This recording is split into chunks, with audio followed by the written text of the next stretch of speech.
भारत को जो मिला है वो हमें अमेरिका और चीन से भी आगे ले जा सकता है। एक शांत बहती हुई नदी सतलज, सदियों से ये नदी पंजाब की धरती को सींच रही है, इतिहास की गवाही देती हुई बहती जा रही है। लेकिन हाल ही में इस नदी की रेत ने ऐसा राज खोला है जिसे जानकर न सिर्फ भारत बल्कि पूरी दुनिया चौंक गई है। IIT रुड़की के कुछ रिसर्चर्स जो एक सामान्य सॉलिड स्टडी के लिए सतलज की रेत को एनालाइज कर रहे थे, लेकिन तभी उन्हें कुछ ऐसा मिला जो उन्होंने कभी सोचा भी नहीं था। एक ऐसा मेटल जो दिखने में तो मामूली लगता है, लेकिन उसकी वैल्यू सोने और चांदी से भी ज्यादा है। नाम है टाइटेलम। अब सवाल उठता है कि आखिर ये टाइटेलम है क्या और क्यों अमेरिका जैसे देशों की नींद उड़ा दिया है जब उन्हें पता चला कि भारत ने उसे ढूंढ निकाला है। टाइटेलियम एक ऐसा नाम है जो शायद आपने पहले कभी नहीं सुना होगा, लेकिन आने वाले समय में यही नाम हेडलाइन में छाया रहेगा,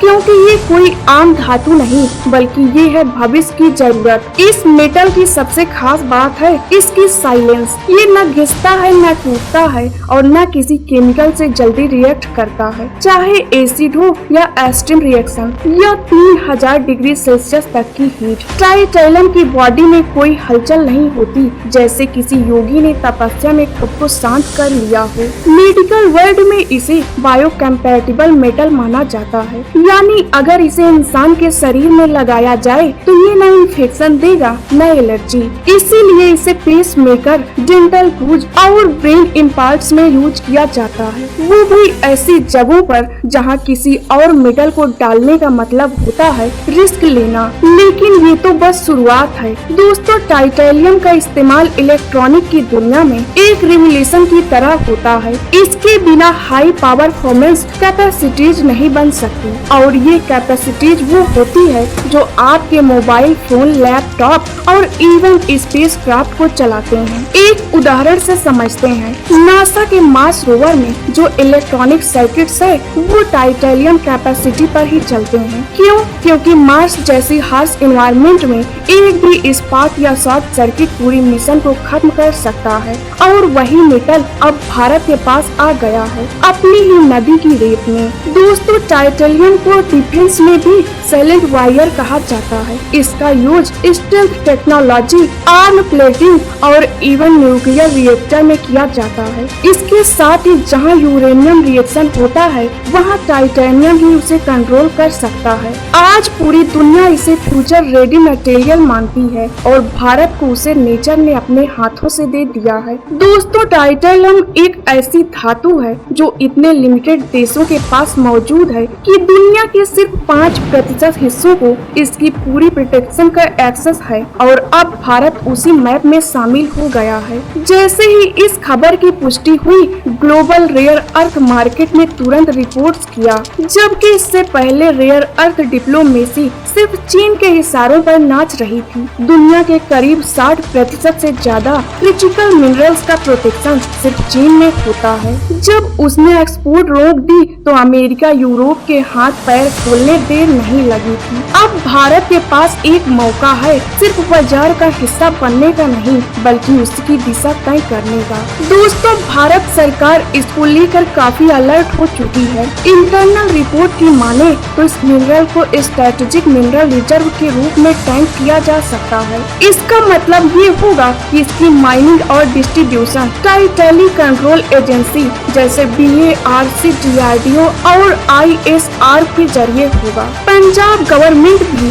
जियोलॉजिकल सर्वे ऑफ इंडिया के साथ मिलकर इस जोन की साइंटिफिक मैपिंग कर रही है। अब पूरे सतलज बेल्ट को रिसर्च किया जा रहा है, सिर्फ यही देखने के लिए कि कहीं और ऐसे डिपॉजिट हैं तो नहीं। इंटरनेशनल एनालिसिस अब इसे इंडियाज रेयर अर्थ मूवमेंट कह रहे हैं, कुछ वैसे ही जैसे 20वीं सदी के ऑयल रिच देशों को महसूस किया था। और सबसे दिलचस्प बात ये है, ये सब कुछ हुआ एक एक्सीडेंटल डिस्कवरी में। ये साबित करता है कि भारत की मिट्टी में सिर्फ हेरिटेज ही नहीं, पॉसिबिलिटी भी छिपी हुई है, बस बस उसे देखने की नजर चाहिए। दोस्तों, अगर भारत इस टाइटेनियम डिस्कवरी को सिस्टमैटिक डेवलप करे तो इसका इफेक्ट कहां-कहां देखने को मिल सकता है। देखिए, सबसे पहले चिप मैन्युफैक्चरिंग। आज जो सिलिकॉन चिप्स आपके फोन, लैपटॉप और डिजिटल कैमरे जैसे पोर्टेबल इलेक्ट्रॉनिक उपकरणों में लगाई जाती है, उसके लिए रेयर अर्थ एलिमेंट्स क्रिटिकल है।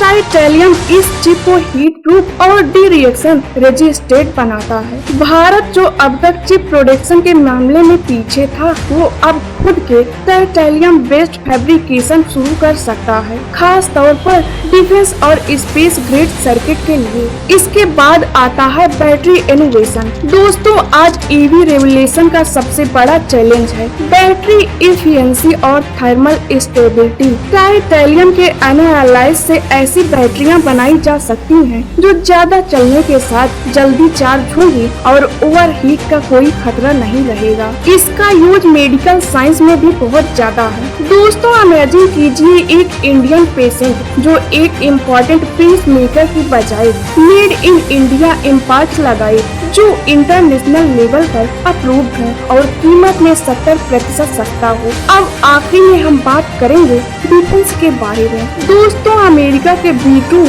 स्टील्थ बम्बर और F-22 जेट के इंजन में टाइटेनियम बेस्ड एलॉयज इस्तेमाल होते हैं ताकि वो हाई हीट को ऑब्जर्व कर सके और रेडार से बच सके। और अब वही रिसोर्स हमारे पास है, तो भारत अपने तेजस और ब्रह्मोस को नेक्स्ट लेवल पर ले जा सकता है। इसीलिए अब वक्त है कि भारत सिर्फ रिसोर्स डिस्कवर न करे, उन्हें स्टेप डिजिटली डेवलप करे। ऐसे और इंफॉर्मेटिव वीडियो देखने के लिए वीडियो को लाइक करके चैनल को सब्सक्राइब करें।